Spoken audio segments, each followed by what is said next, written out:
He also called on the Inspector General of Police to arrest Dr. Tanko Yunusa for treason and place Peter Obi on a national security watch list. Hello and what's up, guys? In this video, tension is boiling over in Nigeria's politics as Peter Obi's name is suddenly dragged into a shocking controversy. It all began at Abuja Airport, where activist Pressure Oruche, known as Mama P, confronted Labour Party chairman Julius Abure in a heated exchange that went viral online. But when their flight landed in Benin, the drama exploded. Mama P claimed thugs loyal to Abure physically attacked her. Abure's camp quickly fired back, accusing her of staging an unprovoked assault. Now, here is the twist. Labour Party factional spokesman Abayomi Arabambi has gone public, demanding Mama P's immediate arrest. But he didn't stop there. In a shocking move, he also called for Dr. Tanko Yunusa to be charged with treason and even placed Peter Obi on a national security watch list. Yes, you heard me right. Peter Obi, accused of working with the Obidient movement to destabilize the nation. The statement went so far as to attack Mama P's private life, saying her husband should collect back his bride price, language that has left Nigerians stunned. And while this is playing out, the Minister of Works, David Umahi, added more fuel, boldly declaring in Ebonyi State that there are no Obidients in the state and promising full support for President Tinubu in 2027, despite Peter Obi winning that state in 2023. Guys, this is no longer ordinary party quarrel. Opposition voices are openly calling for arrest. Accusations of treason are flying, and Peter Obi's name is right at the center of it. I will let you watch this video for yourself so you can see exactly what I'm talking about. Also, don't forget to like, share, and subscribe to this channel if you haven't already done so. Take a look, guys, and remember to share your thoughts after watching. Activist Precious Oruche, popularly known as Mama P, was detained over the weekend by the police following a viral confrontation with the factional national chairman of the Labour Party, Julius Abure, at the Abuja airport. The incident began when Oruche, a non-obedient movement figure, allegedly accosted Abure, accusing him of frustrating Nigerians and destroying the Labour Party. Are you not Julius Abure? So what are you not doing with the Labour Party? Police, they find you in the entire aeroplane. Police, they find you. Is that not Julius Abure? Are you open a key with the entire human? Are you not Julius Abure? Police is looking for you. You don't destroy the Labour Party in the entire aeroplane. No, book you all up now. Excuse me. And you know me. Excuse me, sir. You know me. Excuse me, sir. My life took up inside your head. Wait. So that Benin people. If you get to Benin, tell me a human. That's Julius Abure. Oh, no, that's Julius Abure. You don't know him. That brother. All of you ruin our chances. Excuse me. You don't know. I don't know. Well, this video went viral. The situation reportedly escalated upon arrival at Benin Airport, where Oruche claims she was assaulted by a group of men loyal to Abure, while the Abure-led faction claims Oruche's actions were an unprovoked assault and part of an assignment to accomplish the desires of her paymasters. A circulating video later confirmed that Oruche has since been freed. Meanwhile, the factional Labour Party National Publicity Secretary Abayomi Arabambi over the weekend issued a combative press statement demanding the immediate arrest of Precious Oruche, accusing her of assaulting the party's national chairman Julius Abure at the Abuja airport unprovoked.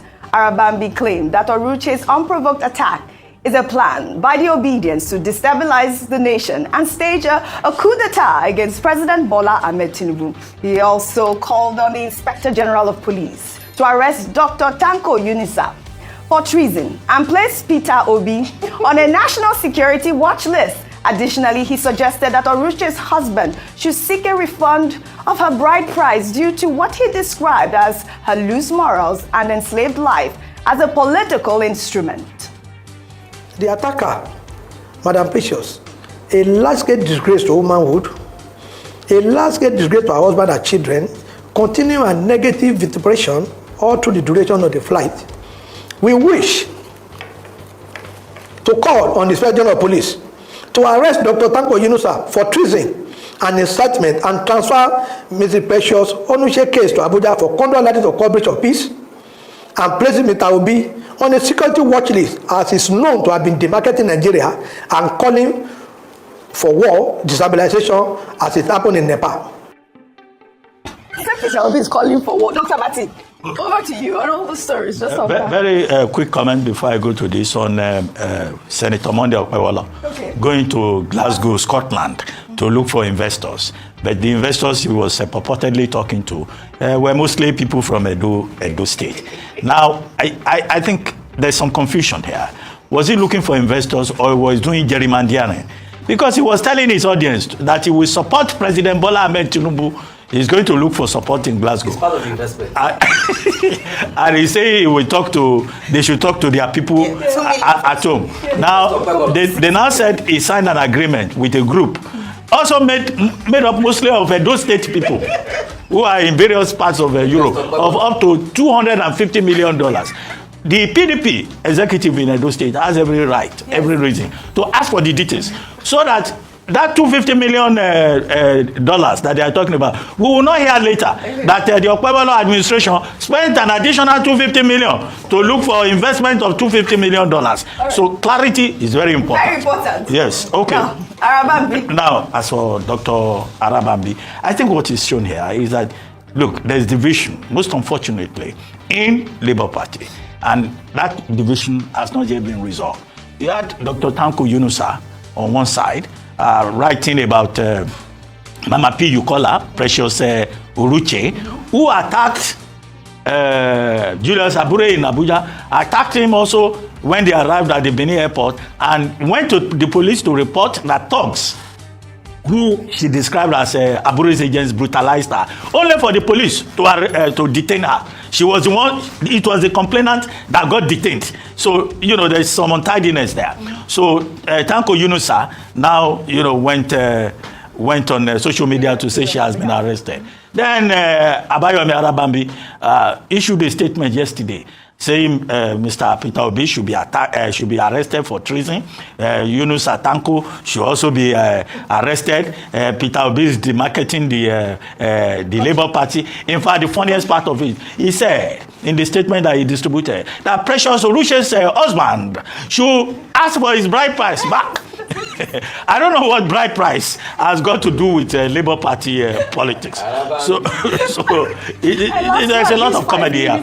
But it's most unfortunate that a party that emerged ahead of the 2023 election as a platform for Mr. Peter Obi and that galvanized a lot of young people to ask for change, to ask for progress in Nigeria, has now been reduced to the level of, who is in charge, who is managing what money, and that confusion, I think, is what is most disturbing. However, Mr. Peter Obi himself looks like he's moving away from Labour Party. He's going to the ADC or another platform whatsoever. But that a party that once represented a platform of hope has now been reduced to this level by the gladiators within the party. And we don't even know who the spokesmen are. There's one spokesman on this side, there's another. And Mr. or Doctor, everybody is a doctor in Nigeria now. Abayomi Arabambi, he's so energetic in trying to fight the other party. I think that, all these gladiators in Labour Party, for the sake of the platform itself, should find a way, of making peace and coming together. Because when you look at the bottom of it, it's always about money. Somebody took money, somebody did not take money, somebody didn't do that. I think it's unfortunate. Right, well said, Dr. Abati. Well, let's head over to Ebonyi State now, where in a passionate speech over the weekend, the Minister of Works and former Ebonyi State Governor David Umahi told his supporters that Ebonyi State will support President Bola Ahmed Tinubu's re-election in 2027. The minister made the comments during the Ohanivo New Yam Festival, where he declared that there is not a single Obidient or Peter Obi supporter in the state, despite Peter Obi defeating President Tinubu in the state in 2023. Let's take a look. I'm addressing those that do not understand what is going on in Southeast. I'm addressing those who have occupied the social media. I've told them, Ebonyi State, we are not obedient people. Not be so. We have been so marginalized that we are no longer obedient. Not be so. But it is the man that has given us sense of belonging. President Bola Ahmed Tinubu. Let you know obedient come to account Ebonyi State and say this state belongs to. There is no obedient person in Ebonyi State. Not be so. Anybody who says Tinubu no go again, Holy Ghost. What we have is to return the good things that the President Bola Ahmed Tinubu has done for Southeast. and for Ebonyi State when the time comes. No be so? We will not be deceived again, because the last election was a mistake, but we have come to be wiser. No be so? Tinubu, Tinubu, Tinubu Kaigeso, on a JJ on a Tinubu Kaigeso, Francis, Tinubu, Tinubu Kaigeso, on a JJ on a Tinubu Kaigeso. Thank you very much. Let me translate. Tinubu Kangeso. It's Tinubu that we are going to follow. Tinubu Kangeso. Ayo, is this a campaign or what a politician would do? He's gone to support his principle. And I said that INEC should come and prosecute or send this man for punishment. What is the punishment for early campaigns? Because we talked about this I think just a few weeks back around the fact that campaigning season is not yet, it's not yet campaign season, but there are people who are openly campaiging for their preferred candidates for 2027. Your Edo governor went to last No, territorially, so he was in a... so he can campaign in Scotland, not in... So for him, all of them. Because when they say they don't know these people, they are acting as surrogates. We can see their faces now. These are prominent men. But he's gone out to say that, and I think, like we often always say that, it's the people that will determine who they want to vote. I think it's an inaccurate and false statement to say that there are no Obedients in Ebonyi State. It's not empirically correct to say that where he's fact. I mean, he's speaking, like I said, like a politician. He's going to campaign for his principle, but I do think that we need to clamp down on this campaign. This, flagrant abuse of our electoral laws. We just flout the laws. Nobody cares. Nobody does anything. It's just there, just as a guide or for decoration. When our own politicians, a former governor in his own right, is a current minister is flouting the law. You know what shocks me is the fact that he's busy in Ebonyi. Bini Wari Road is very bad. He's been in deplorable. He will never campaign about things like that. They will never face what they are supposed to do. It is campaigning for election and doing all sorts. Now you are saying there's no bid, but is it not? If at first, it's not even a shame on Umahi that they beat you in your state as a serving governor. You were in a certain political party. You couldn't deliver your man. They beat you blue-black in your states. All right. Then you're not coming to say that Obidient have nobody in the state, but they beat you in your state. So you should go and face the roads. There are many roads that are left undone in the country. Right. Bini Wari Road, deplorable condition. Big tanker roll over and that. You should go and there are roads. You should go and do roads. Go and work on roads. The fact that you believe that Peter Obi has the ability, has the capacity to lead this country, the fact that you still believe that Peter Obi performed well as governor of Anambra State is enough proof that there is something wrong with you mentally. It's enough proof that your brain does not function well. See, one of our major problems in this country is intellectual dishonesty. Yes, intellectual dishonesty. This is one thing I found out back in my university days. And I promised myself that I will not be part of it. I must be honest about any position I am going to take on any issue, especially when it is an issue that has to do with leadership. Leadership issues are very sensitive issues. They are not to be played with. I am convinced, I've always been convinced that Peter Obi did not do well as governor of Anambra State.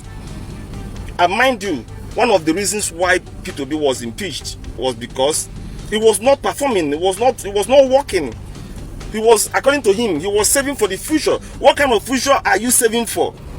When we have immediate needs, when we have roads to be constructed, when we have need for hospitals, when we have need for schools, he preferred to save money, according to him. It never makes sense to me up to today. And I believe that Peter Obi is not a honest person. I believe that Peter Obi is grossly dishonest. And why do I say so? Now, there is a video where Obiano claimed that his government have to pay for, I think, 755 or 775 kilometers of road out of 800 kilometers of road that Peter Obi claimed he constructed. That means out of 800 kilometers of road, Peter Obi paid for only 15 kilometers. For 8 years, he was a governor. He paid for only 15 kilometers. Only 15 kilometers out of 800 kilometers of road. And you want me to support Peter Obi because he is Igbo. He is my Igbo brother.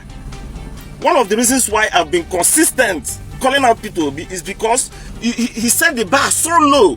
The bar was so low. If we continue to praise Peter Obi, if you continue to pretend that Peter Obi's government was a success, whereas it was a colossal failure, the subsequent governors of Anambra State would just want to come and they perform at the level of Peter Obi. Yes, because that would be the standard. Look at what Obiano is saying. Watch the video. Watch the video. According to the data released by the federal government, Anambra State has received over 12 billion naira from the Paris Club bailout funds. According to arrangement with the federal government, this was meant to be spent on payment of outstanding salaries and other liabilities. How has the money been spent? Thank you, Sheon. My predecessor left a liability, that is debt to be paid, worth 127 billion, 779 kilometers of road, and so far I have 101 roads, the 101 total 779 kilometers. I've been able to do 51 roads complete, 337 kilometers, and we have paid out 38 billion plus 6 billion on erosion. By the way, if you look around, you see that Anambra, under my watch, has grown on infrastructure. Having been left 101 roads, I've achieved 51 of the legacy projects, and I've awarded 94 of my own, including bridges, 12 bridges, 6 completed, the rest are in various processes of being completed. So these things require money.